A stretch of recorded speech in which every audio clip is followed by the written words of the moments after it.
Sir, ಈಗ ಬಳ್ಳಾರಿ ವಿಚಾರಕ್ಕೆ ಬಂದಾಗ ಏನಾಗ್ತಾ ಇದೆ ಸರ್? ಬಳ್ಳಾರಿಯಲ್ಲಿ ರಾಜ್ಯ ಸರ್ಕಾರ ವಿಫಲವಾಯ್ತಾ? ಗೃಹ ಇಲಾಖೆ ವಿಫಲವಾಯ್ತಾ? ಏನಾಗ್ತಾ ಇದೆ ಸರ್? ಏನು ರಾಜಕೀಯ ಸಂಘರ್ಷಕ್ಕೆ ಬಳ್ಳಾರಿ ನಾಂದಿ ಹಾಡ್ತಾ ಏನು ಮತ್ತೆ ಅಲ್ಲಿ ರಕ್ತ ಚರಿತ್ರೆಗಳು ಸ್ಟಾರ್ಟ್ ಆಗ್ತಾ ಇದ್ದಾವೆ? ನೋಡಿ, ನೀವು ನೋಡಿದ್ರಿ ಬಳ್ಳಾರಿಯವರು ಗೋರ್ಪಡೆ ಅಂತವರೆಲ್ಲ ದೊಡ್ಡ ದೊಡ್ಡ ನಾಯಕರುಗಳು ಇದರಲ್ಲಿ ಮೊದಲು ಯಾವ ರೀತಿ ಅಭಿವೃದ್ಧಿ ಆಗ್ತಾಯಿತ್ತು, ಏನು ವಿಚಾರಗಳಾಗ್ತಾಯಿದೆ ಅಂತ. BJP ಸರ್ಕಾರ ಇದ್ದಾಗ ನಾನು ಹೆಸರುಗಳನ್ನ ಹೇಳಿ ಅವ್ರ ಪ್ರಚಾರ ಕೊಡಲಿಕ್ಕೆ ಇಷ್ಟಪಡಲ್ಲ. ಒಬ್ಬ ಮಂತ್ರಿ ಆಗಿರ್ತಾರೆ, ಅವ್ರ ಮಂತ್ರಿ ಬರಬೇಕಾದ್ರೆ ಅಲ್ಲಿ ನಾಷ್ಟ ಮಾಡಿಬಿಟ್ಟು ಹೆಲಿಕಾಪ್ಟ್ರಲ್ಲಿ ಬರ್ತಾರೆ, ತಿರ್ಗಿ ಲಂಚ್ಗೆ ಅಷ್ಟು ಹೆಲಿಕಾಪ್ಟ್ರಲ್ಲಿ ಹೋಗ್ತಾರೆ.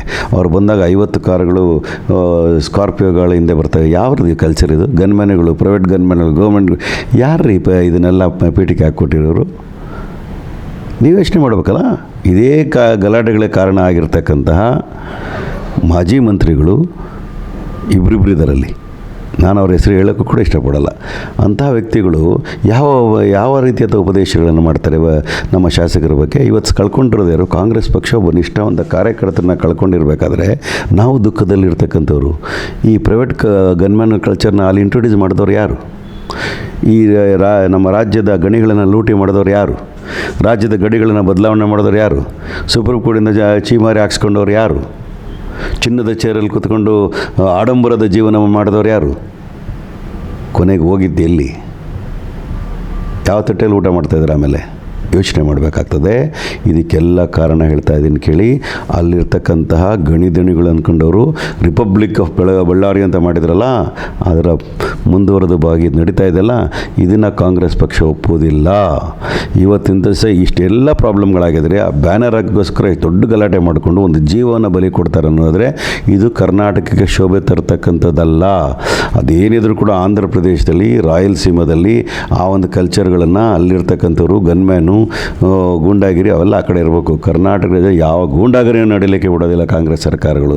ಅದು ಯಾರೇ ಇರಲಿ, ಈ ಪಕ್ಷ ಇಲ್ಲ ಆ ಪಕ್ಷ ನೋಡೋ ಪ್ರಶ್ನೆಯೇ ಇಲ್ಲ. ಕೇವಲ ಸಣ್ಣ ವಿಚಾರಕ್ಕೋಸ್ಕರ ದೊಡ್ಡ ಗಲಾಟೆ ಮಾಡಿಕೊಂಡು ಜೀವನ ಬಲಿ ಕೊಟ್ಟಿರ್ತಕ್ಕಂಥದ್ದು ಇದು ಶೋಭೆ ತರ್ತಕ್ಕಂಥದ್ದಲ್ಲ. ಎರಡನೇದು, ಯಾವ ಕಾರ್ಯಕ್ರಮಕ್ಕೋಸ್ಕರ ಬ್ಯಾನರ್ಗಳು ಹಾಕಿದ್ರಿ? ಅಂದರೆ ವಾಲ್ಮೀಕಿ ಅವರ ಪುತ್ಥಳಿ ಅನಾವರಣ ಆಗ್ತದೆ, ಅದಕ್ಕೆ ಬ್ಯಾನರ್ಗಳು ಹಾಕ್ತಕ್ಕಂಥದ್ದು, ಅದು ಸೆಲೆಬ್ರೇಟ್ ಮಾಡ್ತಕ್ಕಂಥದ್ದು. ಅಂತಹ ಒಂದು ಮಹಾನ್ ವ್ಯಕ್ತಿಯ ಒಂದು ಕಾರ್ಯಕ್ರಮಕ್ಕೆ ನೀವು ಬೆಂಬಲ ಸೂಚಿಸೋದು ಬಿಟ್ಟು ಅದರಲ್ಲಿ ತಪ್ಪು ಕಂಡು ಹಿಡ್ಕೊಂಡು ನನ್ನ ಮನೆ ಮುಂದೆ ಹಾಕಾಕಿದ್ರು, ನಾನು ರೋಡಲ್ಲಿ ಹಾಕಾಕಿದ್ರು ಅಂದರೆ ಏನು ಪಾಳೆಗಾರಿಕೆನ ಇದು? ಅವರು ಪರ್ಮಿಷನ್ ತೊಗೊಂಡು ಆಗಬೇಕು ಅಂತಕ್ಕಂಥ ಎರಡು ಮಾತಿಲ್ಲ. ಅವ್ರ ಗನ್ಮ್ಯಾನು ಕೂಡ ಅದನ್ನು ಫೈರ್ ಮಾಡಿದ್ದಾರೆ, ಪೊಲೀಸ್ ರಿಪೋರ್ಟ್ ಕೊಡ್ತಾರೆ. ಇನ್ವೆಸ್ಟಿಗೇಷನ್ ಆಫೀಸರ್ ತೊಗೊಳ್ದಾಗ ತೀರ್ಮಾನಗಳಿಗೆ ನಾವೆಲ್ಲರೂ ಬದ್ಧವಾಗಿರ್ತಬೇಕಾದ್ರೆ ಕೋರ್ಟುಗಳಿಗೆ ಕೊಟ್ಟ ಶಿಕ್ಷೆಗೆ ಅನುಗುಣವಾಗಿ ಕೆಲಸ ಮಾಡಬೇಕಾಗ್ತದೆ. ಯಾರೂ ಕೂಡ ಕಾನೂನನ್ನ ಕೈಗೆ ತೊಗೊಳ್ಳಿಕ್ಕೆ ಅವಶ್ಯಕತೆ ಇರಲ್ಲ. ಒಂದು ವೇಳೆ ಅವ್ರ ಮನೆಗಳ ಮುಂದೆ ಏನಾದರೂ ಬ್ಯಾನರ್ ಹಾಕಿ ಅವ್ರಿಗೆ ಅಡಚಣೆ ಆಗಿದ್ರೆ, ಹೋಗಿ ಬರೋಕ್ಕೆ ಅಡಚಣೆ ಆಗಿದ್ರೆ ಅಲ್ಲಿ ಪೊಲೀಸ್ ಕಮಿಷನರ್ ಇರ್ತಾರೆ, ಕಾರ್ಪೊರೇಷನ್ ಕಮಿಷನರ್ ಇರ್ತಾರೆ. ಅವ್ರು ಕಮಿಷನ್ಗೆ ಕಂಪ್ಲೇಂಟ್ ಕೊಟ್ಟ ಬಂದು ತೆಗೆದು ಬಿಸಾಕ್ತಾರೆ. ಅದನ್ನು ಬಿಟ್ಟುಬಿಟ್ಟು ನೀವೇ ಕಾನೂನನ್ನ ಕೈ ತೊಗೊಳ್ಳೋದಾದರೆ ಯಾರಕ್ಕೆ ಪ್ರಚೋದನೆ ಮಾಡ್ತೀರಿ ನೀವು? ಅವ್ರು ಪ್ರಚೋದನೆ ಮಾಡ್ತಾಯಿದ್ರೆ ನೀವು ಕಂಪ್ಲೇಂಟ್ ಕೊಡ್ತಕ್ಕಂಥ ಒಂದು ಪರಿಜ್ಞಾನ ಇರಬೇಕು. ಅವ ಯುವ ಶಾಸಕ, ನೀವು ಅನುಭವಿಸ್ತರು, ಮಂತ್ರಿಗಳಾಗಿದ್ದವರು.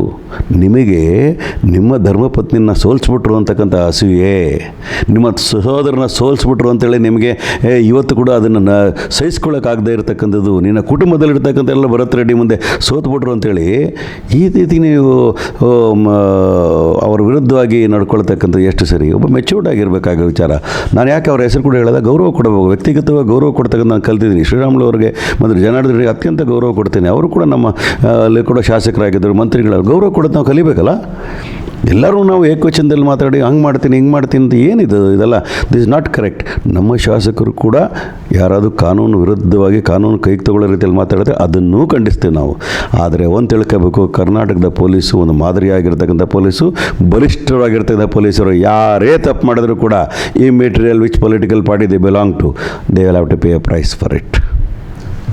ಒಬ್ಬ ಶಾಸಕ ಅಂದರೆ ಜವಾಬ್ದಾರಿ ಇರುತ್ತೆ, ಮಾತುಗಳಲ್ಲಿ ಪ್ರತಿಯೊಂದು ತೂಕ ಇರಬೇಕು. ಅದನ್ನು ಹೇಳಿದ್ನಲ್ಲ, ಬಳ್ಳಾರಿ ಭಸ್ಮ ಮಾಡ್ತೀನಿ, ಒಬ್ಬನ ಶಾಸಕನ ಮನೆ ಸುಡ್ತೀನಿ ಅನ್ನೋದು ಎಷ್ಟು ಸರಿ? ಅವೆಲ್ಲವೂ ತಪ್ಪೆ. ಆ ಥರ ಪರಿಕಲ್ಪನೆ ಇಟ್ಕೊಳ್ಳೋದು, ಆ ಥರ ಆಲೋಚನೆ ಮಾಡ್ತಕ್ಕಂಥದ್ದು ಕೂಡ ನಾನು ಒಪ್ಪೋದಿಲ್ಲ.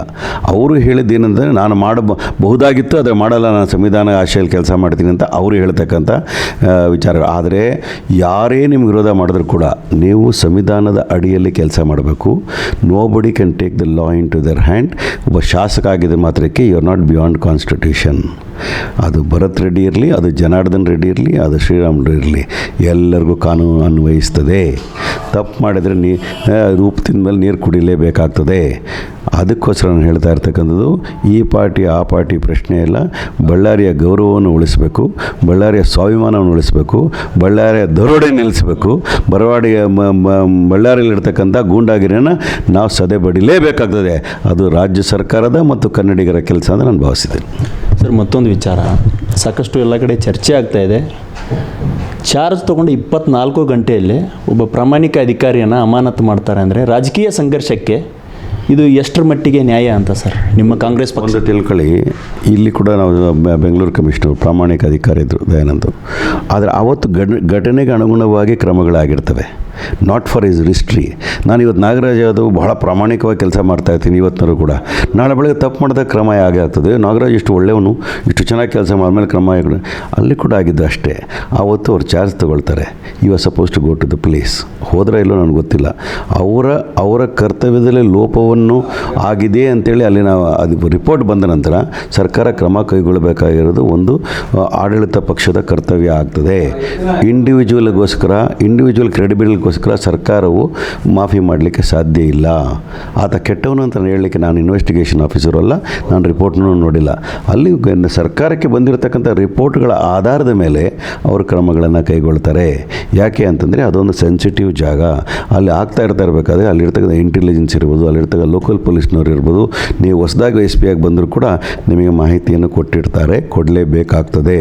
ಅದನ್ನು ಮುಂಜಾಗ್ರತವಾಗಿ ಇಟ್ಕೊಂಡು ನಾನು ಬಂದು ಚಾರ್ಜ್ ತೊಗೊಂಡಿದ್ದ ದಿವಸನೇ ಸ್ಪಷ್ಟವಾಗಿ ಹೇಳಬೇಕು, ಬಳ್ಳಾರಿಯಲ್ಲಿ ನಾನು ಯಾವುದೇ ಕಾನೂನು ಬಾಹಿರ ಚಟುವಟಿಕೆಗಳಿಗೆ ಅವಕಾಶ ಕೊಡಲ್ಲ ಅಂತಕ್ಕಂಥ ವಿಚಾರವನ್ನು ಹೇಳಬೇಕಾಗಿತ್ತು. ಇಮಿಡಿಯೇಟಾಗಿ ಅಂಥ ಸೆನ್ಸಿಟಿವ್ ಸ್ಪಾಟ್ಗಳನ್ನ ತಗೊಂಡು ಅವ್ರು ಸ್ಪಾಟ್ ವಿಸಿಟ್ ಮಾಡಬೇಕಾಗಿತ್ತು.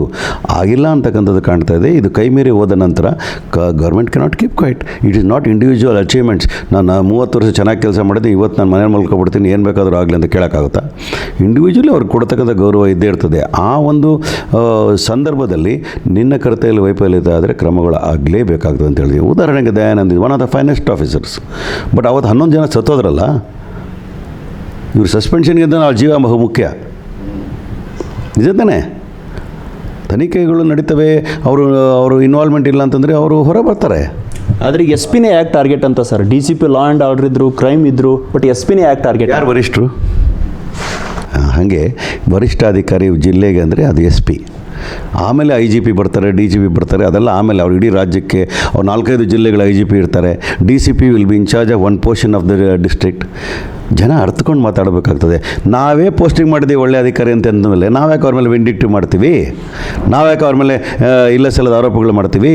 ಆ ಘಟನೆ ಆಗಬಾರ್ದಾಗಿತ್ತು, ತಡಿಬೇಕಾಗಿರ್ತಕ್ಕಂಥ ಅಧಿಕಾರ ವಹಿಸ್ಕೊಂಡು ಆ ಕ್ಷಣದಿಂದ ನನ್ನ ಜವಾಬ್ದಾರಿ ಆಗ್ತದೆ. I will settle down after 3 days or 4 days. ಹನಿಮನ್ ಅಲ್ಲ, ಇದು ಲಾ ಆ್ಯಂಡ್ ಆರ್ಡರ್. ಆ ರೀತಿ ವರಿಷ್ಠಾಧಿಕಾರಿ ಅಂದರೆ SP ವರಿಷ್ಠಾಧಿಕಾರಿ. ಹಾಗಾಗಿ ಅವ್ರ ಮೇಲೆ ಕ್ರಮ ಆಗಿರ್ತಕ್ಕ ಕೆಲಸವನ್ನು ಮಾಡಿದ್ದಾರೆ. ಬೇರೆಯವ್ರ ಬಗ್ಗೆ ಕೂಡ ನಾವು ರಿಪೋರ್ಟ್ಗಳನ್ನ ತರಿಸ್ಕೊಳ್ತಾರೆ. ಯಾರಾದರೂ ವೈಫಲ್ಯತೆ ಇದ್ದರೆ, ಯಾರಾದರೂ ಜವಾಬ್ದಾರಿ, ಅವರೆಲ್ಲರೂ ಕೂಡ all are accountable to it.